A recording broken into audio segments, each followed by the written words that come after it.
External Affairs Minister Dr. S. Jaishankar, who is in the United States, had an interview with H.R. McMaster, or rather a conversation where he spoke about the pandemic. He talked about how India is hit by a domestic second wave, which has a higher caseload and fatalities. And he said at the end of the day, the takeaway is when you have a global problem, the only way out is global cooperation and mitigation. What do you see as the lessons from this struggle that we're still in the midst of? And what should the world know about India's experience? What more can other countries do to help India and the world overcome and recover from COVID-19? Well, HR, the way things are in India right now, we were hit by a very devastating second wave. It's really the virulence of the strains of the virus this time were far more than the first wave, which is why you had a much higher case load as well as much greater fatalities, unfortunately. But look, at the end of the day, the big takeaway, which is your question, is when you have a global challenge, a global problem of this scale, the only way out is global cooperation, global mitigation in a way. We've of course been dealing with this challenge.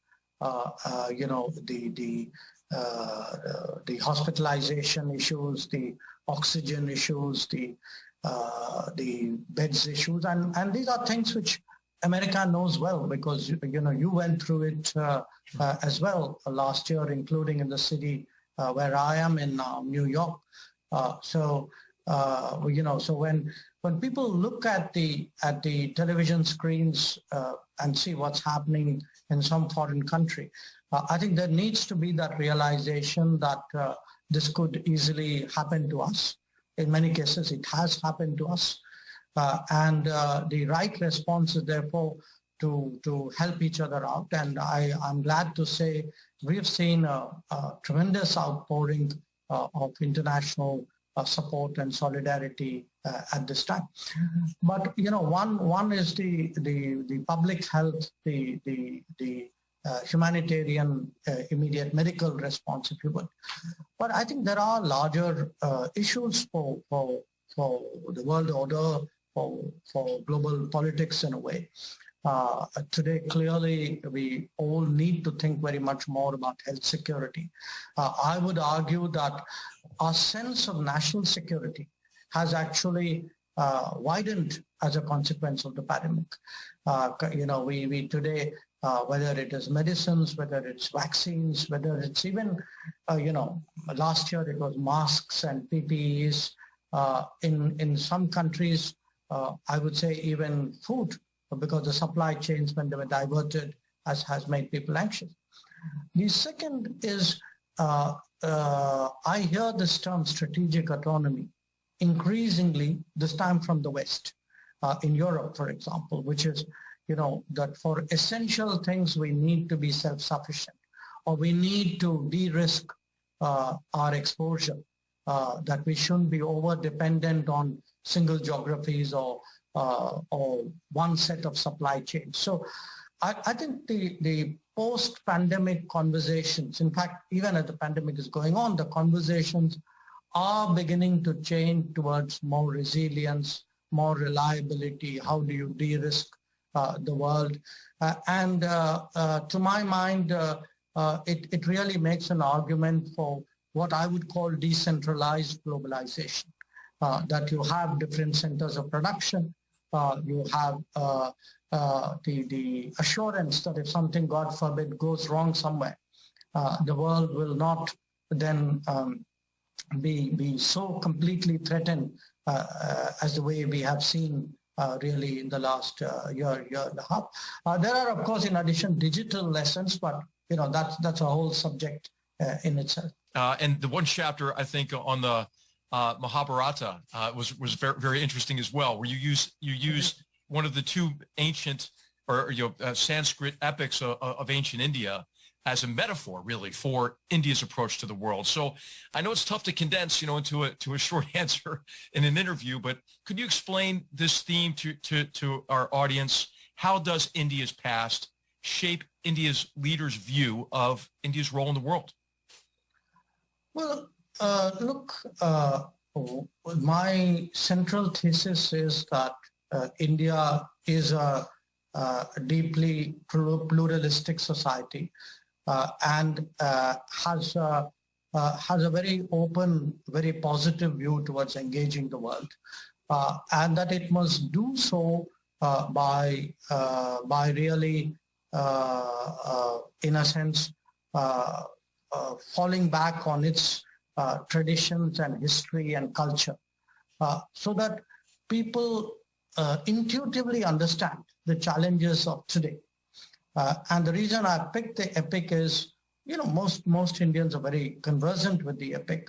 So it's like asking somebody in the Western world, if you give them analogies. I mean, you speak of the Trojan horse. Now, people know exactly, what or if you say a siren song. I mean, they know what you're talking about. To a large extent, I think there are changes. There are conversational changes in India, because there are changes going on in India, and it's important for people to understand that these changes can be a source of strength or better understanding of what is happening in the world. We are, as a deeply pluralistic society, we are intuitively a very international society. That, this term, the world is a family, is very deeply embedded in Indian thinking. And a lot of the challenges of today, the interplay of powers, their relationship, the interdependence, the constraints on power.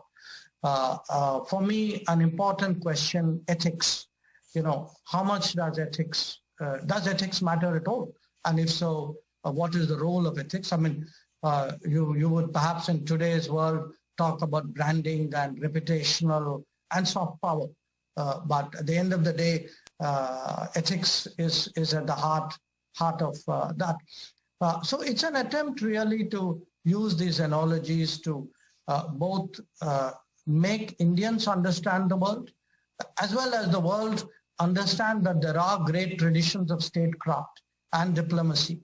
And I would say almost, you can say, multipolar politics in India, which is very, very appropriate for this day and age.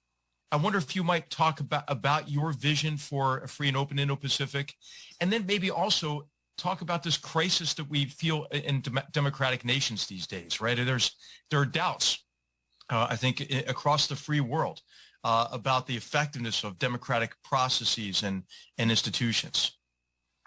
Well, look, let me start with the last observation. I don't know if there are doubts in other parts of the world. I want to tell you very bluntly, there are no doubts in India. I mean, we Indians are extremely confident about our democracy. We believe that that's really the political system and the value system that suits us best, because, as I said, it captures our fundamental diversity and the culture of really reasoning and coming to positions, and an acceptance of what the rules of the day throughout. So over the last 75 years, I think we've held multiple elections. We've had peaceful transitions of power. There are elections at different levels.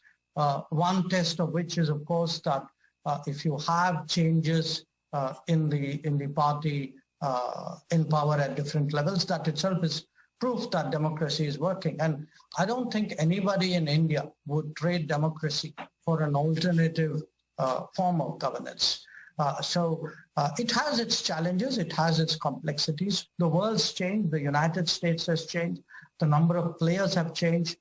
the seamlessness of these two oceans is evident, whether it's politics, whether it's economics, whether it's trade.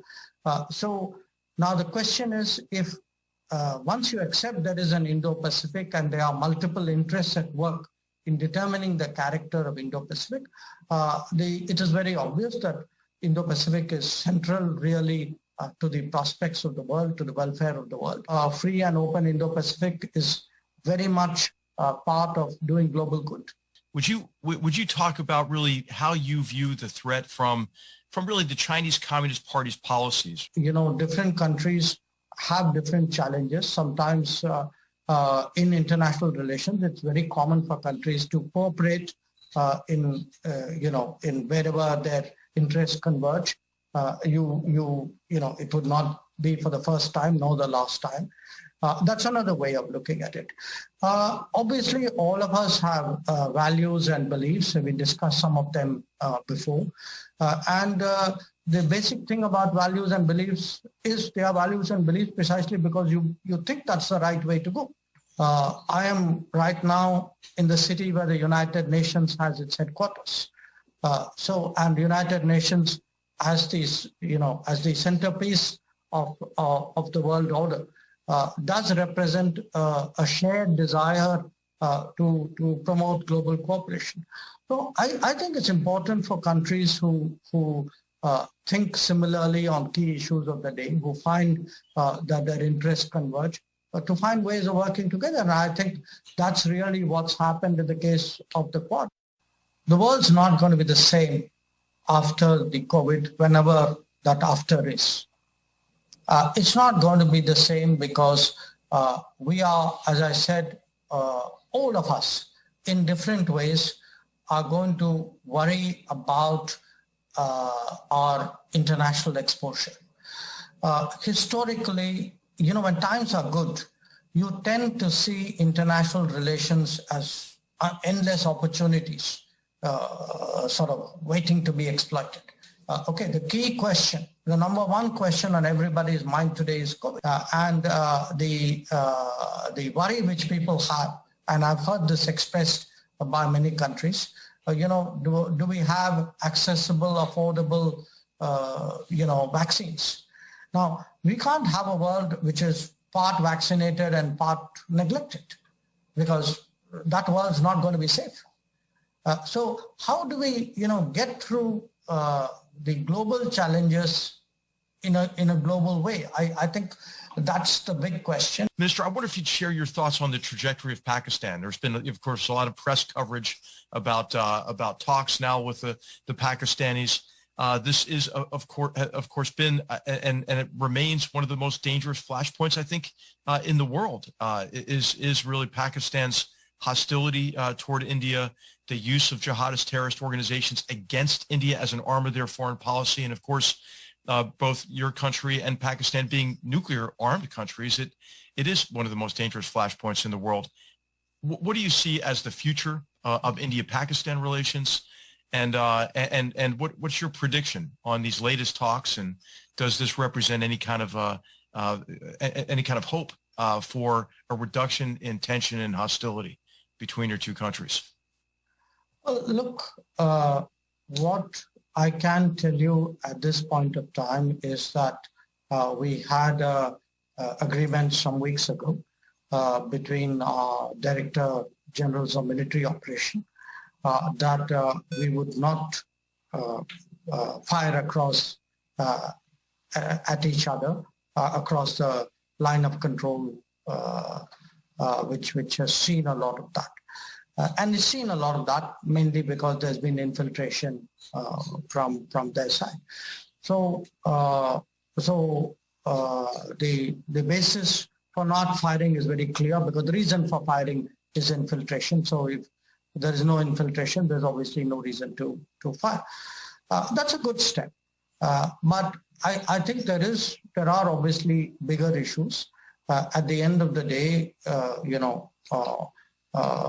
the two neighbors have to find ways. It's not a question of do we live with each other. I think so. You won't live with each other if you're agnostic about how you live with each other. Okay. And you yourself pointed out that from 47, part of the problem has been the use of cross-border terrorism. So there also has to be perhaps a appreciation of what the cost has been to themselves, what it has done to their own society, and how that has impacted them. I mean, they need to reflect on it because they are doing it to themselves. But I think it's important right now for if there is thinking along the lines that there needs to be a better relationship with India. On our side, there's been clarity of thinking. And the clarity of thinking is that we cannot accept terrorism. We cannot accept that it is in any way legitimate as diplomacy or as any other aspect of statecraft. So let us see, where this progresses. Obviously, everybody hopes for the best. Minister, I wanted to ask you about how you see political developments in your own country. I know you're not a partisan person. You've served with great distinction across many administrations. But there's concern these days in the midst of the pandemic about some of these Hindutva policies that could be undermining the secular nature of Indian democracy. And of course, this is what terrorists love, right? This is what jihadist terrorists love, is they want to divide people and portray themselves as patrons and protectors of a beleaguered community, or a community that believes that it is beleaguered. How do you see internal Indian politics evolving, really during this trauma of a pandemic and the recession associated with it? And are India's friends right to be concerned about some of these recent trends? Look, first of all, let me clarify something. Yes, I served multiple administrations, as you would call it, over a number of years when I was a civil servant, when I was a professional diplomat. I am today elected member of parliament of a political party, the ruling political party, BJP. So do I have a political viewpoint and political interest? Of course I do. And I am hopefully articulate and expressive about the interests that I represent. Now, in terms of, look, what you said, I'd give you the straight political answer and perhaps a slightly more nuanced societal answer.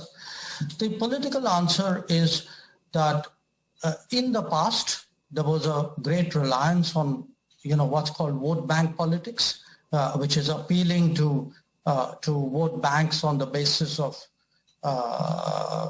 their identity or their beliefs or whatever it is. And the fact that we have departed from it has been obviously a difference. Now, India is a country of many faiths. We define, and faiths everywhere in the world are very closely tied to culture and identity.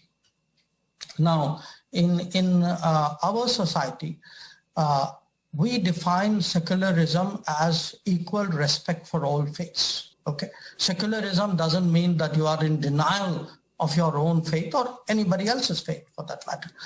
I think what you are seeing in India in many ways is the I would say, deepening of democracy, if you would call it, a much broader representation in politics and in leadership positions and in civil society of people who are much more confident about their culture, about their language, about their beliefs. It is, and I would be very open about it. I mean, these are people who perhaps are less, shall I say, less from the English-speaking world, less connected to other global centers. So there is a difference. And I think sometimes that difference is judged politically harshly, and it is often used to create a certain narrative. The larger societal explanation I would give you, which is at the end of the day, you know, we have, you've been to India, okay? I mean, we are diverse in every conceivable sense of the term. I mean, ethnicity, language, I mean, you name a parameter and you know, it's a broad spectrum sort of representation out there. But when it comes to any, I would say, policy or application of that. And I'll give you an example. I mean, we are going through a very stressful time right now because of the pandemic. Okay, we are actually giving free food last year for multiple months. Right now, again, because of second wave, we resumed to as much as 800 million people. Okay, we put money into the bank accounts of 400 million people. Okay, this is what this government did. Now, if you are, you know, feeding more than 2.5 times the population of the United States, and you are funding more than the population of the United States, and you are doing this, I mean, pretty much anonymously and impersonally, in the sense beyond the name and the detail, the bank account of the person, you're not asking anything more. There's no criteria of discrimination. So I think when you come down to real governance judgments, you find that there is a difference between the political imagery that has been concocted and actually the governance record out there. So I think you should take it for what it is, which is really politics at play. You can agree with it, you can disagree with it, but I would certainly see that very much as part of a political effort to depict our current government in a certain way. And obviously, I have a very profound difference with that.